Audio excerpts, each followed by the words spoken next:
Welcome to the deep dive. Today, we're going to be cracking open Steve Jobs, How to Turn Vision into a Revolutionary Product 1-Hour Guide by Anil Nathu.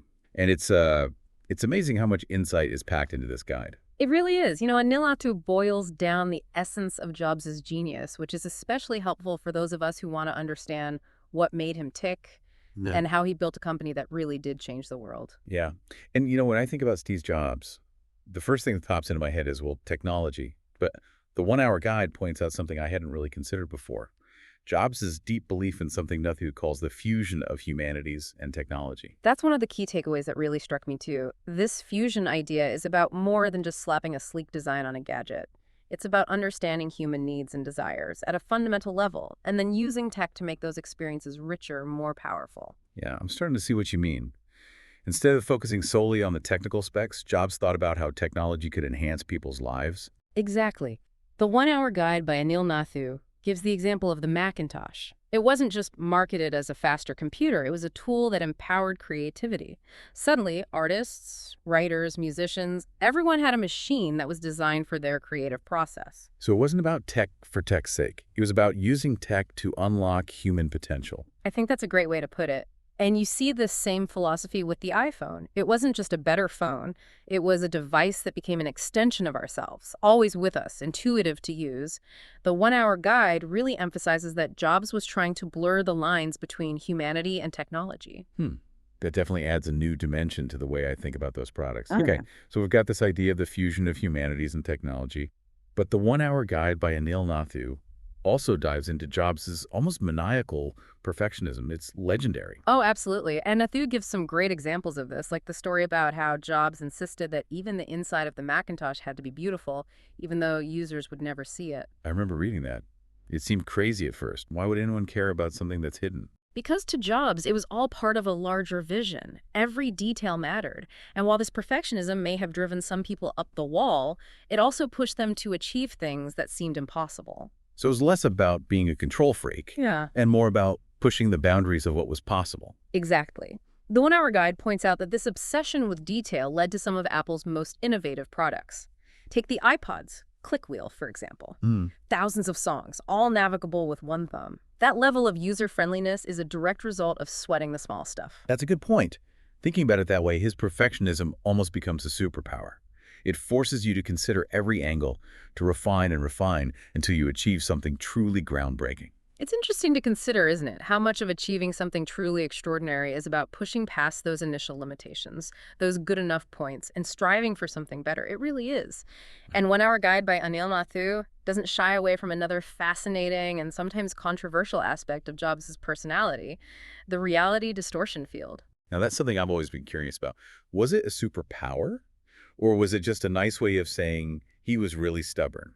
Well, it was definitely both, Nock. Nathu describes it as Jobs' uncanny ability to convince people that anything was possible, even when all logic pointed to the contrary. So it wasn't about manipulation or lying. It was more like an infectious belief.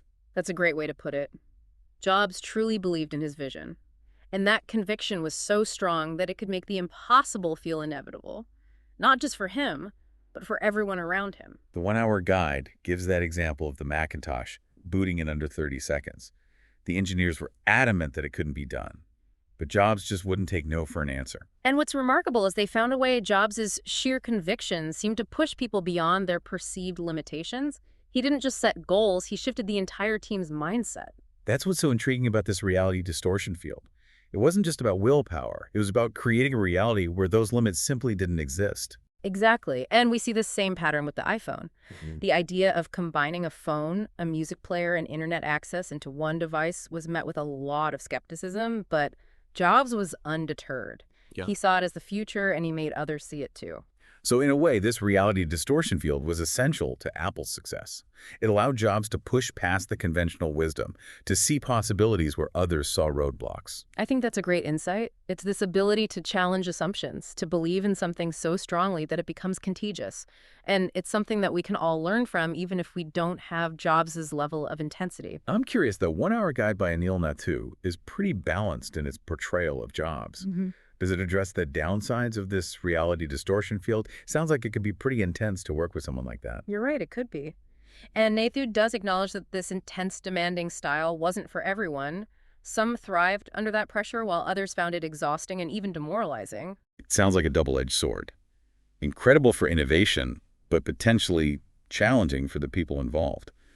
So how do we strike that balance? How do we cultivate that belief without creating a toxic environment? That's a great question.